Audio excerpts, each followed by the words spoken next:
so in this video, we're going to primarily look at, I guess, sort of the focus of the essay, if you go by the title of it. I don't know if that's really a fair comment to make, that this is the main focus of the essay. If you take this essay, The Birth of Tragedy, as a whole, there's a lot to it.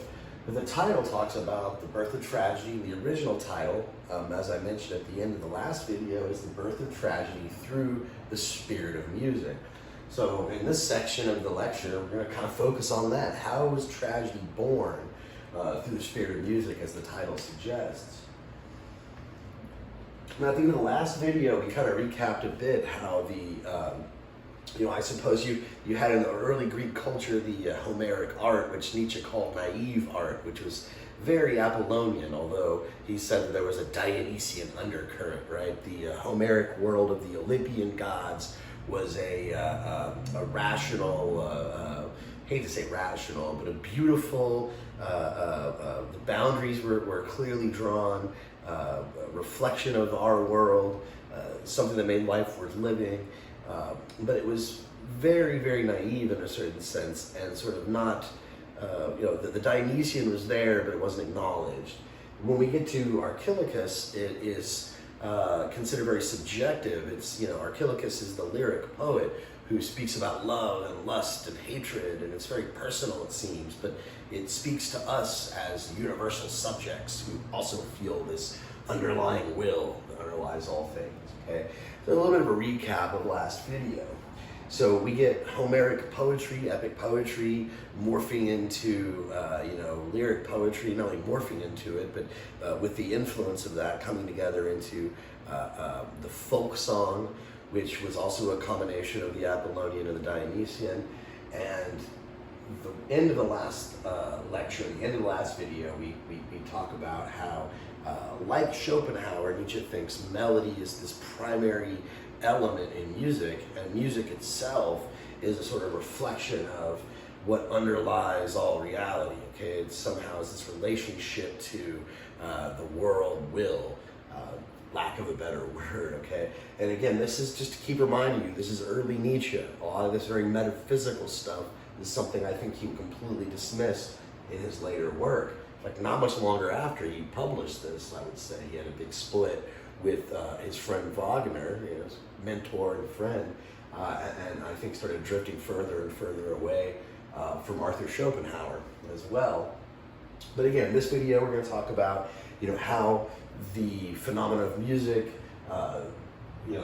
melody gives birth to song and folk song, and how that morphs into the chorus, and how the Dionysian chorus sets the stage for Greek tragedy, which Nietzsche esteems as this super high art form that is a very unprecedented blending and mending of the Apollonian and the Dionysian elements that we've never seen before. It's unprecedented, and he seems to hope, although we're not going to cover that too much in this lecture series, he hopes that this sort of phenomenon can be reborn in 19th century Germany, right? Although there could be something akin to this in the music of Richard Wagner. Okay, so let's just get started here. We'll talk about some of his observations on melody and music and how it relates to these forces of Apollonian and Dionysian within us and within nature. Okay. So like in the last video, we talked about this already. The melody gives birth to poetry, right? The sort of direct primal need for us to sing and mimic the songs of music gives birth to poetry. We try to put words to this and form, poetic meter out of this. So for Nietzsche, as for Schopenhauer, music is primary. Music gives birth to images and not the other way around. He says we again and again have occasion to observe that a Beethoven symphony compels its individual auditors to use figurative speech in describing it, no matter how fantastically variegated and even contradictory may be the compositions. And to overlook a phenomenon which is certainly worth explaining is quite in keeping with this aesthetic. Indeed, even when the tone poet expresses his composition in pictures, when, for instance, he designates a certain symphony as the pastoral symphony, or a passage in it as the scene by a brook, or another as the merry gathering of rustics, these two are only symbolical representations born of music, and not perhaps the imitated objects of music. Representations which can teach us nothing whatsoever concerning the Dionysian content of music, and which indeed have no distinctive value of their own, besides other pictorial expressions. Okay, so if you look at, you listen to Beethoven's Pastoral Symphony. Okay, I think that was symphony number 6, I think was the Pastoral. Maybe it's 4, I always get the numbers mixed up. But if you listen to his Pastoral Symphony, and you don't know it's the Pastoral Symphony, you never heard of it, you didn't know that the first movement, second movement, or whatever is seen by a brook, you're not necessarily going to picture a brook. You're not necessarily going to picture in your mind what the composer had in mind, okay? You might conjure in your own mind other images, okay? So Nietzsche thinks that this is just the way it is. Music gives birth to images, not the other way around, right? There's this Dionysian element in music, right? Music is essentially Dionysian. Some music maybe is less Dionysian than others, right? If you get some Bach chorale or orchestral suite where everything's just so mathematical, the Dionysian element in it is probably squeezed out as much as possible. But the basis for all melody and song and music, Nietzsche's going to say, is that direct primal Dionysian element in us, not for order, but for intoxication. And so this is what gives birth to music. And any images that we might attach to it are dependent upon the music, not the other way around. Okay? I think I'm kind of butchering the point over and over again. When I read this, I was thinking of the Walt Disney film Fantasia. I'm assuming most people are familiar with that. If you're not, look it up. But they all the scenes in it are animated to classical music, and the classical music, some of it, like the Sorcerer's Apprentice by Ducox is, that's got a Sorcerer's Apprentice. It's got Mickey Mouse as a sorcerer.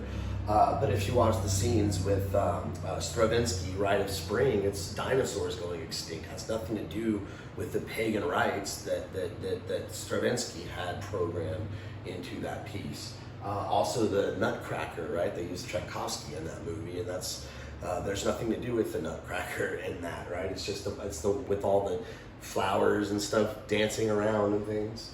So the animators who animated Fantasia were using that music as inspiration for their images, and the images they produced were completely foreign from the images the composer had in mind. So melody gives birth to poetry, music gives birth to images, not vice versa. And a third point, this is something that should be apparent from, if you watch the last video, music appears as will in the sense that Schopenhauer means, as he says here in the quote. If therefore we may regard lyric poetry as the fulguration of music in images and concepts, we should now ask, in what form does music appear in the mirror of symbolism and conception? It appears as will, taking the term in Schopenhauer's sense. In other words, as the antithesis of the aesthetic, merely contemplative and passive frame of mind. Now, this is actually, I think, a bit different than Schopenhauer. Either that or I don't understand Schopenhauer as well as I think I do. But for him, and I mentioned this in other videos, this Dionysian element, I think, separates him a little bit from Schopenhauer, right? For Schopenhauer, music, the origin of music, the musician, the composer, is not going to be this like Archilochus. It's not going to be some drunken, I don't know though. I think maybe in a way you could say that Schopenhauer did think that artists, the true artists, did create spontaneously. Okay, that they did, the best art was done by inspiration, and so that was less methodical and less thought through, which would, I guess, sound Apollonian. So maybe there is a little bit of room for Dionysian in Schopenhauer's thought, but I don't think he means it in the same hedonistical kind of sense that Nietzsche does, right? It's hedonistic, not in a selfish sort of way. It's hedonistic in a sort of loss of self kind of way. Lost in intoxication. I think I'm going to actually skip this quote. It's not that important. I think we can actually move on. It's not essential. We've got a lot to cover in this video, so I'm skipping a little bit. I'm going to leave it in the PowerPoint, though, if you want to read the full version. It's in the link below in the description. So let's read this. This is a long enough quote as it is. Let's read this and see what Nietzsche has to say about music and how it leads to the birth of tragedy. So lyric poetry is dependent on the spirit of music, just as music itself in its absolute sovereignty does not need the picture and the concept, but merely endures them as accompaniments. The poems of the lyrist can express nothing which did not already lie hidden in the vast universality and absoluteness of the music which compelled him to figurative speech.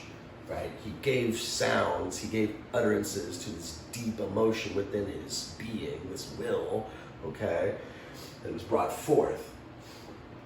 Because music stands in symbolic relation to the primordial contradiction and the primordial pain in the heart of primal unity, and therefore symbolizes a sphere which is beyond and before all phenomena, right? More Schopenhauer here, more stuff I think the late Nietzsche would be embarrassed about. Rather are all phenomena compared with it, merely symbols. Compared with music, compared with the melody, compared with that expressed, all other things merely symbols. Hence language, as the organ and symbol of phenomena, can never by any means disclose the innermost heart of music. Again, he's agreeing with Schopenhauer there for similar reasons. Language, in its attempt to imitate it, can only be in superficial contact with music, while the deepest significance of the latter, right, of music, cannot with all eloquence of lyric poetry be brought one step nearer to us. All right, so according to Nietzsche, the origin of Greek tragedy was the chorus. I hinted at this, I think, earlier already, but he thinks tragedy was originally chorus and nothing but chorus. And he doesn't give much evidence for this. I suppose he's assuming his readers are classical philologists as himself, and maybe they know the literature and they'll think about it. But the examples he uses later, we'll get into some examples. He talks about the tragedies of Aeschylus and Sophocles and Euripides. I guess Aeschylus would be the earliest example he gives of tragedy. And I suppose the only Aeschylus I'm too familiar with, I've read about 3 or 4 of his plays, and certainly Prometheus Bound, which is the one he talks about mostly here, is quite a lot of chorus. There's a lot of chorus and not a lot of action, right? And so that's definitely an example, but he doesn't offer that many examples. I don't think he offers any here, really. He just says originally it was chorus and nothing but chorus. And so the chorus, which he thinks was religious, it had a religious function, it wasn't political. You know, even though the chorus was something that the playwright, the poet had to, he had to sign up for, and the government would give him a chorus or not. You know, it was a big deal if you were given a chorus, at the festival. But he thinks it was religious, it wasn't political, and the chorus is the birth of tragedy. Through music, melody developed into lyric poetry, developed into the Dionysian dithyrambic chorus. And the chorus, he says, was not some ideal spectator. That's what some art theorists or some classicists assume, right? The Greek chorus was some ideal spectator, right? The voice of reason in the play, right? Or just the spectator as such, right? The sort of not the detached objective reporter just watching the action. But he says the chorus, he says, was actually a war against what he calls naturalism in art, okay? What does he mean by that? It was a war against naturalism in art. A false sort of naturalism, I think. But there's a real sort of naturalism which Nietzsche actually encourages in art, which has a lot to do with the Dionysian, which is a essential element of the tragic. It is indeed an ideal domain, as Schiller correctly perceived, in which the Greek satyr chorus, the chorus of primitive tragedies, was wont to dwell, it is a domain raised high above the actual path of mortals. For this Greek chorus, the Greek built up the scaffolding of a fictitious natural state, and on it placed fictitious natural beings, satyrs and centaurs, etc. On this foundation, tragedy developed, and so, of course, it could dispense from the beginning with a painful portrayal of reality. Yet it is no arbitrary world placed by whim between heaven and earth. Rather, is it a world with the same reality and credibility that Olympus with its dwellers possessed for the believing Hellene. The satyr, as the Dionysian chorus, lives in a religiously acknowledged reality under the sanction of myth and cult. That tragedy should begin with him, that he should be the voice of the Dionysian tragic wisdom, is just as strange a phenomenon as the general derivation of tragedy from the chorus. Okay? So what observation is Nietzsche making here? He's repeating some of the stuff he said before, but something new is coming on the scene. The Dionysian chorus, right? It's got this religious element, okay? So like the Olympic world that we talked about, I think, in the second video of this series, the Olympic world served as a sort of theodicy, is the word he likes to use, a sort of explanation for the ugliness and evil of existence. We could look to the Homeric gods. We could look to Zeus and Poseidon and all these gods when we were having all our issues and troubles in life and say, well, heck, even they're not perfect, right? And so it was a way of explaining our existence and justifying our existence aesthetically.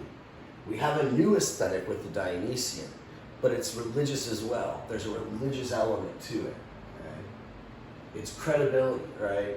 Had just as much credibility for its believers as the Olympian gods did for theirs, right? There was already a cult of Dionysius, right? That was established before this, okay? The satyr, this fictitious natural being, bears the same relation to the man of culture that Dionysian music does to civilization, okay? So there's this, I guess, dichotomy of civilization with nature. I suppose Apollo, the god Apollo, would represent culture, civilization. Remember, he's the god of boundaries. Review the first video if you forget all this stuff, right? But Apollo's the god of boundaries. He sets, borders and, anti-foreign, all this stuff. Anything foreign is shut out. Civilization. Dionysian music is related to civilization in this way, the way that this fictitious natural being, this satyr, this half man, half goat, is related to the civilized man, right? The man of culture. The Greek man of culture felt himself neutralized in the presence of the satiric chorus. And this is the most immediate effect of the Dionysian tragedy. That the stage of society, right, what stage it's developed at, and in general, the gulfs between man and man, right, those borders set up by the Apollonian in us, right? The gulfs between man and man give way to an overwhelming feeling of unity, leading back to the very heart of nature. The metaphysical comfort with which every true tragedy leaves us, that in spite of the flux of phenomena, life at bottom is indestructibly powerful and pleasurable, appears with objective clarity to us as the satyr chorus, the chorus of natural beings, who, as it were, live ineradicably behind every civilization, right? The Dionysian as the basis of all order, answering that evil truth of Silenus, and who, despite the ceaseless change of generations and the history of nations, remain the same to all eternity.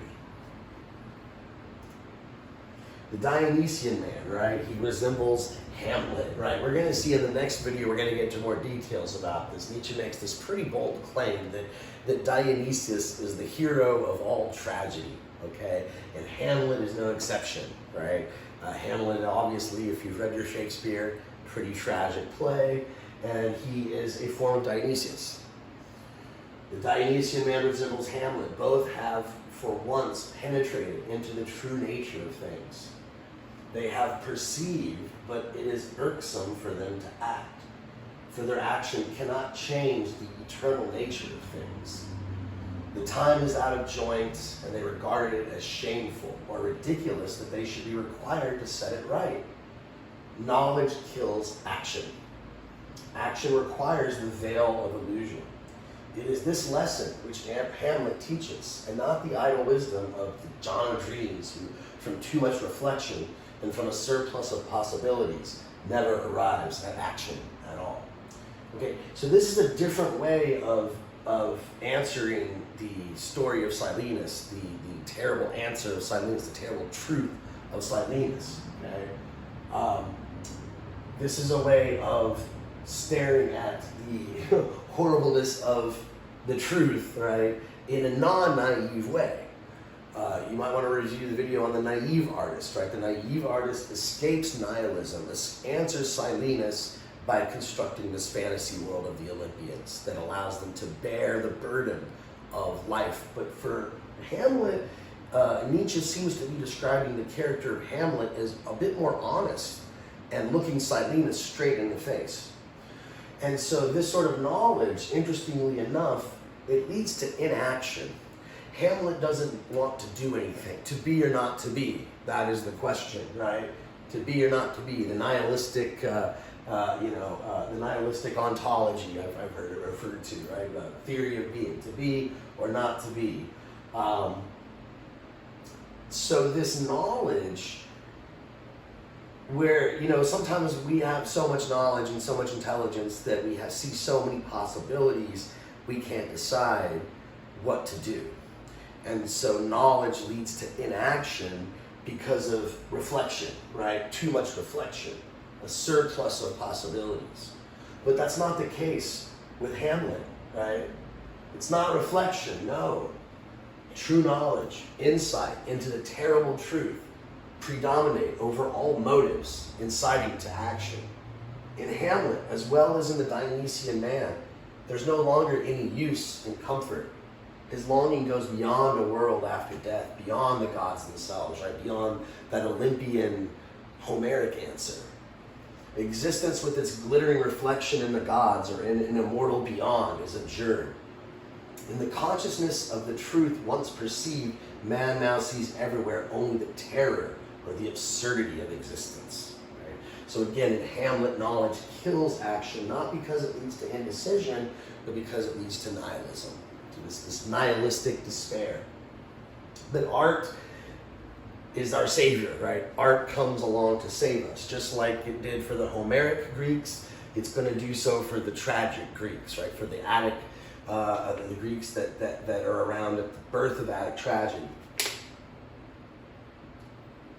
So art works as a savior in a couple of ways that he mentions, right? The first, he says, it provides us with either the sublime or the comic, okay? In tragedy, I suppose, is where we most likely are going to find a sense of the sublime, and not to be confused necessarily with what Schopenhauer says about the sublime. Okay, so even though this guy's influenced by Schopenhauer, and I guess Schopenhauer is influenced by Kant, when Kant and Schopenhauer talk about the sublime, it's not exactly the same thing, right? There's some overlap, but for Nietzsche, it's anything terrible, right? Anything could be a force of nature, like it is in Kant and Schopenhauer, but it could be something terrible, right? So in the tragic, and we see a work of art that is tragic, we get a sense of the sublime, or we also get a repose from the tragedy of life, from the nihilistic despair in the comical, right? The disgust at the absurdity of our existence is discharged. We're able to laugh it off, shrug it off, and go about our day, with a sense of cheerfulness, okay? But at this juncture, when the will is most imperiled, art approaches as a redeeming and healing enchantress. She alone may transform these terrible reflections on terror and absurdity of existence into representations with which man may live. These are the representation of the sublime as the artistic conquest of the awful, and the comic as the artistic release from the nausea of the absurd. So you have this tension between a modern conception that he mentions of the shepherd and the older Greek conception of the satyr. He sees an analog between the two, but obviously for Nietzsche, he greatly admires the Greeks over modernity, it seems, in not every respect, but in many respects, and certainly in this respect. But there is a parallel, right? The satyr, like the idyllic shepherd of our most recent time, is the offspring of a longing for the primitive and the natural. But how firmly and fearlessly the Greek embraced the man of the woods, and how timorously and mawkishly modern men dally with the flattering picture of a sentimental, flute-playing, soft-mannered shepherd. Nature, as yet unchanged by knowledge, maintaining impregnable barriers to culture, that is what the Greek saw in his satyr, which nevertheless, not on this account to be confused with a primitive caveman. So the satyr wasn't a barbarian, he wasn't just some brute, right? That wasn't the idea. It was nature, right, at its core, nature at its essence, right? Our sort of most primal, most primitive urges is a Dionysian, right? The satyr represents this.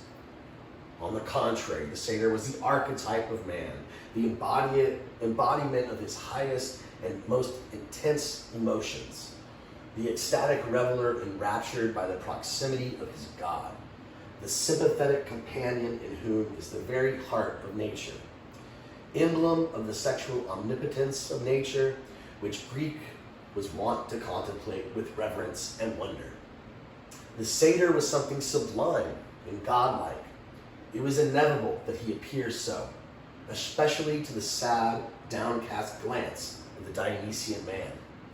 Our counterfeit, tricked-up shepherd would have repulsed the Dionysian, but on the naked and magnificent characters of nature, his eye dwelt with rapt satisfaction. Right? So the modern shepherd, in contrast to the Dionysian, right? He is in touch with nature, but it's controlled, right? It's agricultural, right? It's herded and organized, right? This, for Nietzsche, is a sort of debased and somehow, what's a good word, sanitized, cleaner, Apollonian, I guess, maybe Socratized. I hate to use that word. It's like after the manner of Socrates. We'll see what I mean in later videos when he gets to Socrates. But the idyllic shepherd of the modern man is but a copy of the sum of the culture. Right? This is a reflection of modern culture, right? That this is an icon. This is the archetype, not the satyr. Illusions, which he calls nature. This is not nature. This is nature controlled, civilized. The Dionysian Greek desires truth in nature in their most potent form, and so he sees himself metamorphosed into the satyr. We're almost done with this video, but there's a few more points I want to make, and then we're going to get in the next video to some more specifics. Remember, he said that Dionysius is the tragic hero. Hamlet is Dionysius. We'll talk about Oedipus, Prometheus. They're all versions of Dionysius. But what else was it about the Greek tragic art, right? This form of tragedy that was different? What was it about? What was it about the chorus that was special? What was the Dionysian element in tragic art that was unprecedented, that brought us together in this sort of orgiastic way, that brought us together in a closer proximity to nature? Well, part of it was the theater itself and the way the theater was designed. A public of spectators, as we know it, was unknown to the Greeks. In their theaters, the terraced structure of the theatron, rising in concentric arcs, enabled everyone to overlook, in an actual sense, the entire world of culture around him. And in an overabundance of contemplation, to imagine himself one of the chorus. According to this view, then, we may call the chorus in its primitive stage and early tragedy a self-mirroring of the Dionysian man, a phenomenon which is most clearly exemplified by the process of the actor, who, if he be truly gifted, see hovering almost tangibly before his eyes the character he is to represent, right? So the very design of the stage was able to, or was, maybe it was intentional. Nietzsche maybe doesn't really say one way or the other, but it was intentional. But the way the theater was designed allowed for this Dionysian effect, this ability for us to lose ourselves, right? To suspend our disbelief, to become one with the chorus, to see ourselves reflected in the chorus, to forget that we're in the theater and become one with the play, right? To feel that those elements directly, feel those Dionysian elements directly. The poet is a poet only insofar as he sees himself surrounded by forms which live and act before him, and into whose innermost being he penetrates. Okay, this is interesting stuff, but I think I'm actually going to skip these next two slides here, right? So it's, the point he's making is that the poet has this direct sort of intuition of these demons, these spirits, these sort of primordial elements, and he's able to sort of, tap into them and express them in his art. So again, I'm leaving them on the PowerPoint. So if you want to read this whole version, it's going to be in the link below in the description. But let's talk more about the chorus itself, right? Not the theater, but the Dionysian chorus. So Nietzsche writes, "The virgins who, laurel branches in hand, solemnly make their way to the temple of Apollo, singing a processional hymn, remain what they are and retain their civic names. But the dithyrambic chorus is a chorus of transformed beings, whose civic past and social position are totally forgotten. They have become the timeless servants of their God, living apart from all the life of the community. Every other kind of choric lyric of the Hellenes is nothing but an enormous intensification of the Apollonian unit singer. While in the dithyramb, we have a community of unconscious actors who mutually regard themselves as transformed among one another." So when we have a processional hymn walking to the temple of Apollo with their laurel branches, okay, these people they're fulfilling a specific goal, a civic duty. They have an identity as an individual. What Nietzsche is saying here about the Dionysian chorus is that is not the case.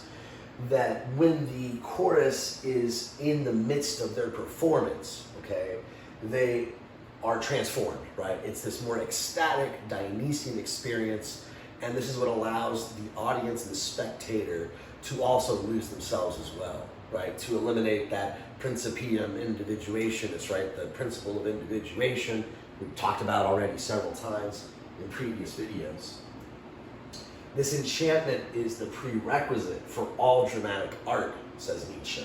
Okay? This ability to let yourself go and I guess to suspend your disbelief, to become one, to invest in the drama on the stage as if it were right there before you in real life.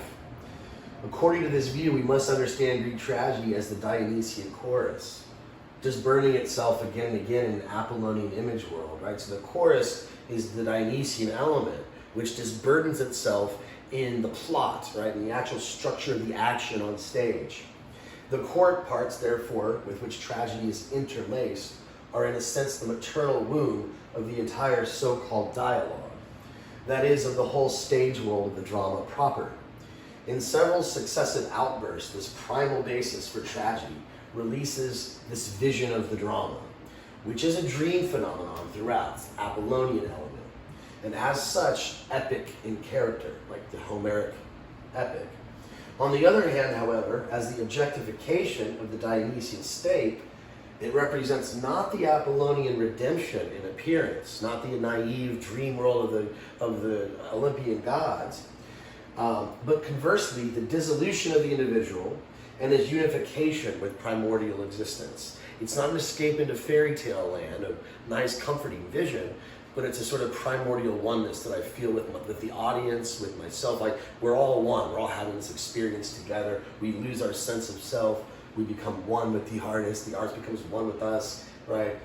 We're all part of this primordial unity. And so the drama becomes the Apollonian embodiment of Dionysian perceptions and influences, and therefore separates itself by a tremendous gap from the epic, right? So Nietzsche sees the chorus as a Dionysian expression, embodied spirit, which orders Dionysian drives in this Apollonian tragic play. And I think that's way more than enough for one video.